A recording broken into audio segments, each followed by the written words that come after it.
हाय! माफ करा, मी आधीच सांगतेय, की मी आज इथे ज्ञान द्यायला आलेली आहे. सो जर तुम्हाला ऐकायचं असेल तर ऐका किंवा you can skip it. So आज असं झालं, की आज मी खूप काही गोष्टी शिकले. खूप म्हणजे खूप भयंकर गोष्टी. सकाळपासून संध्याकाळपर्यंत एकतर बिझी होते. खूप वेगवेगळ्या लोकांना भेटले आणि खूप साऱ्या गोष्टी मी आज शिकले. त्यातलंच एक एक्झाम्पल सांगायचं झालं तर अ, आज जेव्हा मी एका ठिकाणाहून कॅबने येत होते आणि त्या कॅबमध्ये जे ओनर होते, मी ड्रायव्हर नाही म्हणणार बिकॉज या सो कॅब ओनर जे होते, तर ते पहिल्यांदा आम्ही काहीच बोललो नाहीत किंवा काही शेअर नाही केलं. बट रँडम मला असं फील झालं, की कुठेतरी आज आपण एका स्ट्रेंजरशी बोलून बघूयात.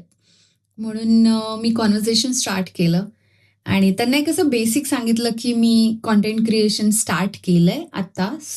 जस्ट आय एम ट्रायिंग आणि त्याच्यासाठी मला थोडंसं कॉन्फिडन्स बिल्ड करायचंय. माझं कम्युनिकेशन स्किल थोडं वाढवायचंय.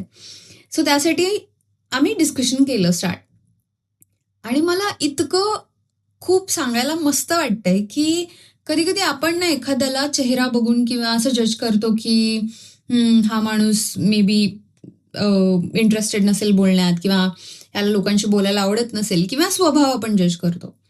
सो आमचं जे डिस्कशन होतं तो आम्ही 1-1.5 तासांचा प्रवास होता. बट मी अर्ध्या तासानंतर सुरू केलं होतं. सो जवळ-जवळ तासभर आम्ही गप्पा मारल्या.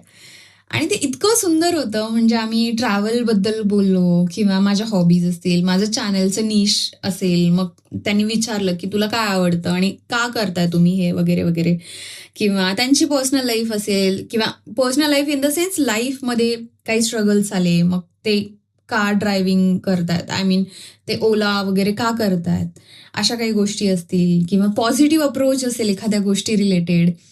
त्यांनी मला बऱ्याच गोष्टी सांगितल्या, की मी कुठले-कुठले प्लेसेस व्हिजिट केले पाहिजेत.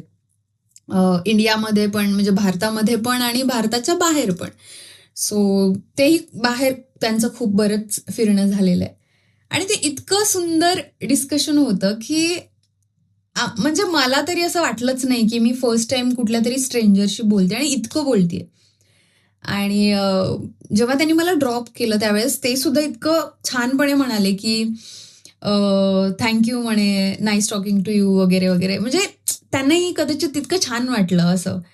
आणि येस म्हणजे मी असं शिकले, की कधी-कधी आपण काय होतं, की आपण निगेटिव्हिटीमध्ये अडकलेलो असतो. पण आपल्याला आपल्यापेक्षा कोणीतरी जास्त दुःखामध्ये जर दिसलं, तर त्यावेळी आपल्याला असं 1 मिनिट वाटतं, की यार आपलं दुःख थोडं कमी आहे.